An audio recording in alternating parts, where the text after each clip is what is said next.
Soyez les bienvenus de retour en direct depuis le karting de la métropole de Ostricourt dans les Hauts-de-France. Bienvenue si vous nous rejoignez alors que nous sommes en piste pour la finale B de la catégorie X30 Junior. Que veut dire X30 Junior? Eh bien, ce sont tous les pilotes âgés entre 12 et 15 ans participant au championnat de Belgique. Que signifie finale B? Pourquoi pas la finale A?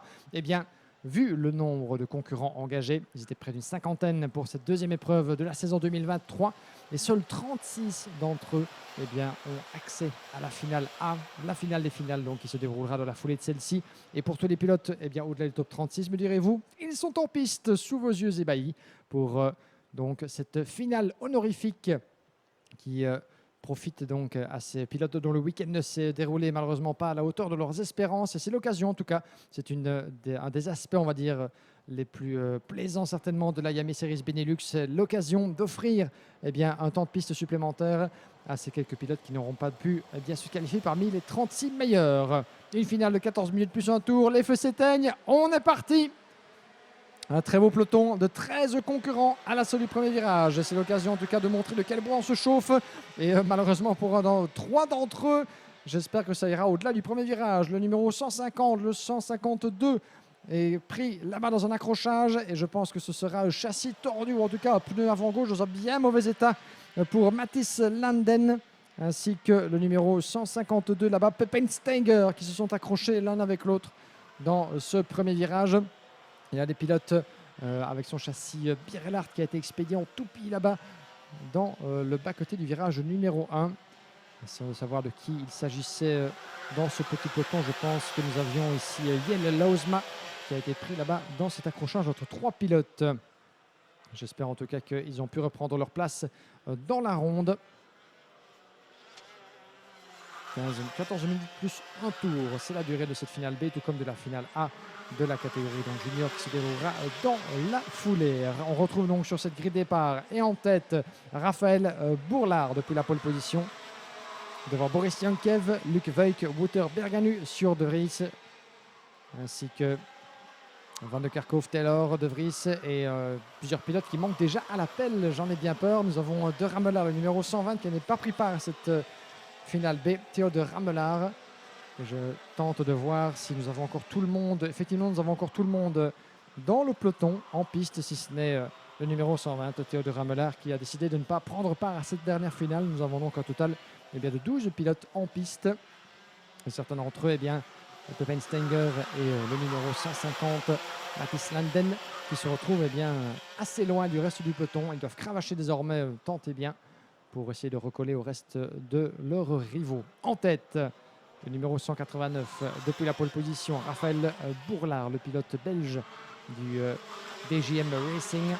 Il est train de châssis de Thierry Delray, TD Kart, le 189, qui vient de se faire prendre la première place par le numéro 109, le 184, pardon. Donc c'est bel et bien Boris Yankev au volant de son châssis Esprit du team AP Motorsport. Boris Yankev qui s'est lancé depuis la première ligne de la grille, qui est en tête. Mais où est passé notre leader Raphaël Bourlard? Il est quatrième. Voilà, changement de hiérarchie. Deuxième position pour le numéro 109. Il s'agit d'un excellent départ de Oliver Watstrup. Oliver Watstrup même, qui s'est lancé depuis la 7e place sur la grille départ et qui maintenant se bat pour la victoire honorifique dans cette manche. Oliver Watstrup au volant de son châssis Falcon du team du même nom. Troisième place dans les mains du numéro 134. Il s'agit de Wouter Berganu, un autre des jeunes pilotes du team Falcon Racing, qui s'est lancé depuis la 4e place. 4e place donc dans les mains de Bourlard, notre poleman, qui perd une place au profit de Alex Moore, le pilote du VDK Racing, le numéro 161, qui a tenté de passer et qui doit s'y reprendre à 2 fois. Ça ne passe toujours pas pour Alex Moore, qui doit se battre comme un beau diable pour aller chercher la 4e position. Il s'agit de Moritz Moore, même pour être précis. Je ne sais pas qui est Alex, mais c'est Moritz en piste ici sur les couleurs VDK qui vient de prendre l'avantage sur le numéro 189. Raphaël Bourlard, le poleman, il y a quelques instants de cela, qui va tenter de se refaire une santé. Il doit se protéger toutefois du retour potentiel de Henk Veuk, le numéro 121. Ils sont côte à côte là-bas dans l'enchaînement de la chicane. Et Veuk qui tente de s'infiltrer également. Une belle passe d'armes par l'extérieur pour le jeune pilote néerlandais au volant de son châssis cosmique. Gare à d'éventuelles touchettes. Évidemment, on ne voudrait pas conclure ce qui fait déjà un week-end difficile par un abandon. Dans la chicane, ça se bat très très fort là-bas. Avec le retour en grâce de Van de Kerkhove et de Taylor. 10 minutes et un tour restant dans cette finale B. Avec Boris Yankev en tête. Oliver Watstrup en deuxième position. Il y a évidemment la charge des pilotes Falcon. Nous avons Berganu en troisième position, Wouter de son prénom. La charge des pilotes Falcon en deuxième et troisième position. Ainsi que en tête, Boris Yankev de AP Motorsport. On le rappelle donc, ce sont les pilotes. Si vous vous demandez pourquoi un peloton aussi peu garni, en quelque sorte, ce sont tous les pilotes qui n'ont pas pu se qualifier parmi les 36 premiers. Ils sont donc ils étaient 13 au départ, il en reste 12 avec le Did Not Start de Ramelard qui a choisi. Eh bien, ça peut arriver. Et je pense même que celui-là, si je ne m'abuse, j'allais dire, il a peut-être pris la décision de ne pas participer. Je me suis laissé dire qu'il s'était blessé. Voilà. Rectification donc, de l'information qui m'a été donnée. Théo de Ramelard, le numéro 120, le jeune représentant ce week-end du team CG Racing, eh bien, a dû déclarer forfait pour cette finale B sur blessure, semble-t-il. C'est l'information qui m'a été donnée tout à l'heure. Bien dommage, en tout cas, dans le chef du jeune pilote. Et on lui souhaite, en tout cas, le plus prompt rétablissement. Une demi-seconde entre les deux leaders. Yankev, Watstrup, sous la surveillance, évidemment, de Wouter Berganu. En troisième position, c'est le trio de tête. Bien isolé par rapport au reste du peloton. Avec Moritz Moore quatrième devant Van de Kerkhove, le 162. Suivi de Taylor Bourlard, notre poleman qui rétrograde malheureusement dans la hiérarchie. Désormais à 7e position devant Henk Voigt. Luc Voigt, pardon. Henk est bien sûr mieux classé que ça, c'est Luc. Qui est pour l'instant en 8e position devant De Vries, Lousma, Steiger et Landen. Le trio de tête en pleine explication. Ouh, la légère glissade là-bas à l'entrée du virage numéro 3. Une belle démonstration de contrôle de la part de Watstrup. Oliver Watstrup qui a tenté de s'infiltrer et de ravir la première place à Yankev, tout en conservant bien l'avantage sur Berganu. Et c'était au prix d'une belle petite glissade, tout en kart control.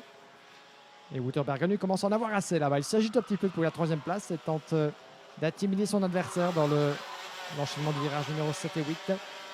Il n'en est rien pour l'instant et il a même perdu un petit peu de terrain, permettant eh bien, à Watstrup de s'expliquer à son tour avec Yankev.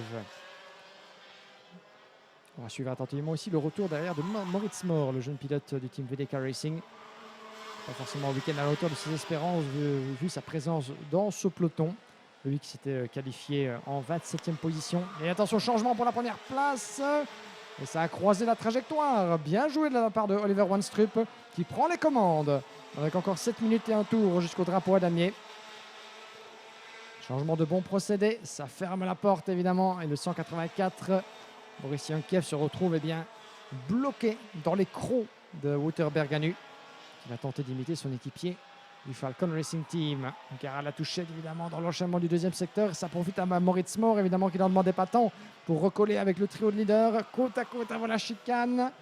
Car s'avérait un peu trop présomptueux. Et Wouter Berganu qui en profite pour prendre la deuxième place. Donc ça va de mal en pis, j'en ai bien peur pour Boris Yankev qui se retrouve de la position de leader à la troisième place sous la menace de Moritz Moore. On va voir ce que ça peut donner entre ces trois-là. Et Moore qui tente déjà de se décaler à la sortie du virage numéro 12 dans la chicane. Ce n'est pas encore passé pour le jeune pilote VDK qui profite d'une bonne sortie. Ça se bat coup sur coup là-bas. Deux batailles de la même image. Jolie foire d'empoignet pour cette finale B de la catégorie junior.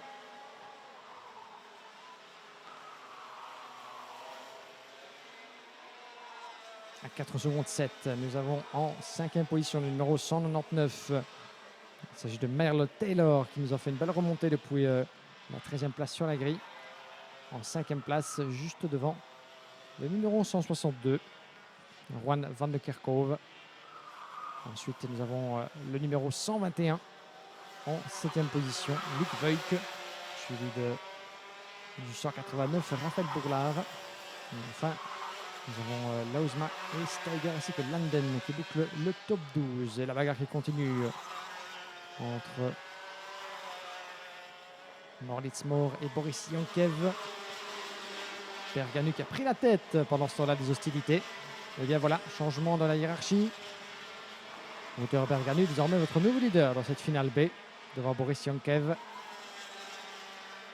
Oliver Watstrup 3e, Moritz Mohr 4e, mais pour combien de temps encore? Il lui reste 4 minutes 30 et un tour pour faire ses preuves dans cette finale. Il va aller chercher cette 3e place, c'est toujours détenu par Oliver Watstrup, le numéro 109.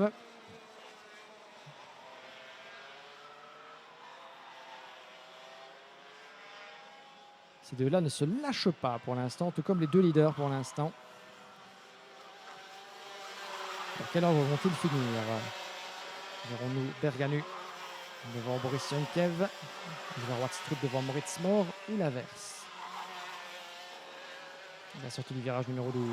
Endever. Regardez, on a toujours cette eau stagnante, des véritables étangs d'eau stagnante qui se sont créés entre les différentes sections du circuit. Compte tenu, c'est le résultat en fait des intempéries qui ont émaillé le début de semaine et jusqu'à la journée de vendredi, avec de nombreuses précipitations aussi nocturnes qui étaient venues bien inonder la piste entre les jours de compétition. Mais aujourd'hui, il n'en est rien et demain, la météo sera, il devrait être en tout cas au beau fixe. C'est ce qu'on espère. Ça change un peu. Le printemps est enfin à nos portes après quelques semaines, en tout cas pour la région du nord de la France et de la Belgique. Quelques semaines d'une météo pour le moins capricieuse et qui continue encore de jouer avec nos nerfs.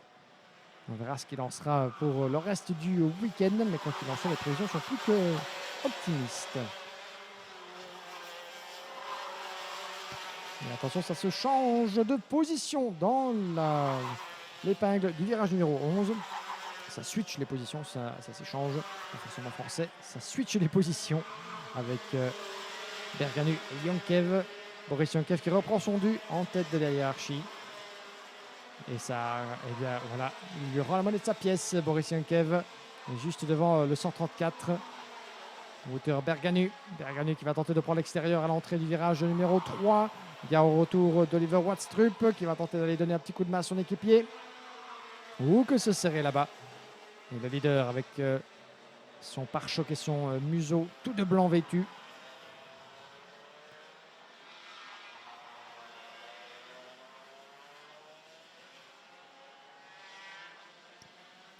Et votre quatuor de tête dans le deuxième secteur. La chicane, les sauts du virage 9 et 10. On verra ce que Moritz Mohr peut nous faire dans cette épreuve. Il est resté à l'affût quand même pour la majorité de cette finale B. Prêt à profiter de la moindre escarmouche, de la moindre faute de pilotage de ses adversaires devant. Pour l'instant, il n'en est rien. Et Moritz Mohr fait le job, comme on dit. Il s'accroche tour après tour. Au niveau des temps au tour respectifs, d'ailleurs, jetons un coup d'œil aux différents écarts. En termes 1 minute 1 pour Boris Yankev, le leader. 1 minute 4 presque pour Berganu. 1 minute 3 pour Oliver Watstrup. Et Moritz Mohr qui a été eh bien, le plus rapide du quatuor de tête. Voilà qui est intéressant. Meilleur tour en course toujours pour Moritz Mohr, mais qui vient de tourner plus rapidement que ses adversaires. Est-ce qu'il va pouvoir concrétiser ça? Pour ça, il faut évidemment se débarrasser de Oliver Watstrup en premier avant de pouvoir espérer recoller avec le duo de tête. Et Watstrup, évidemment, qui a certainement des idées similaires sur son casque. Recoller avec Wouter Berganu. Boris Yankev qui pour l'instant ne s'en laisse pas compter, il ne regarde pas derrière lui. Bien déterminé évidemment à rallier l'arrivée en première position, à sceller cette victoire honorifique de la finale B de la catégorie junior qui arrivera à son terme d'ici un peu moins de 2 minutes. Il reste 50 secondes, plus un tour, on vous le rappelle, au terme du chrono. Et c'est encore indécis. Et attention à l'approche du virage numéro 3, la première épingle à cheveux du tracé. Wouter Berganu qui s'infiltre, qui reprend la première place. Le tout est de savoir jusqu'à quel moment les pilotes vont pouvoir s'autoriser à s'échanger les positions de cette façon, puisque le chrono tourne et les possibilités de dépassement vont se raréfier. Et d'ailleurs, justement, le pilote au museau blanc l'a bien compris. Et voilà Boris Yonkiev qui reprend la tête juste avant la chicane. On n'a pas attendu évidemment l'épingle à cheveux. C'est là-bas que pourrait encore intervertir quelques positions. Oui, ça se tasse légèrement là-bas. Boris Yonkiev gare évidemment tout risque de conduite, de pilotage, mais jugé un petit peu anti-sportif là-bas. Il y a toujours la tentation de tester ses adversaires, de les tasser un petit peu les uns sur les autres. Certainement pas qu'on voudrait leur prêter de mauvaises intentions. Nous sommes entrés dans le dernier tour. Avantage Boris Yonkiev.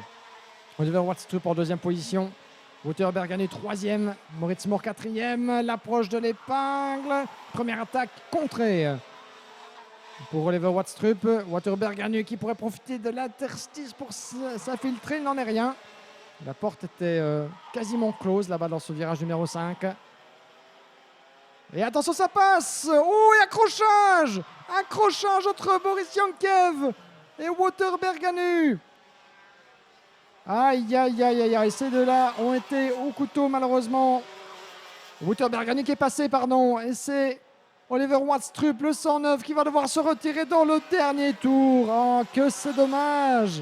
Que c'est dommage. Malheureusement, Yonkiev et Waldstrup qui ne se sont pas entendus, qui sont allés roue contre roue.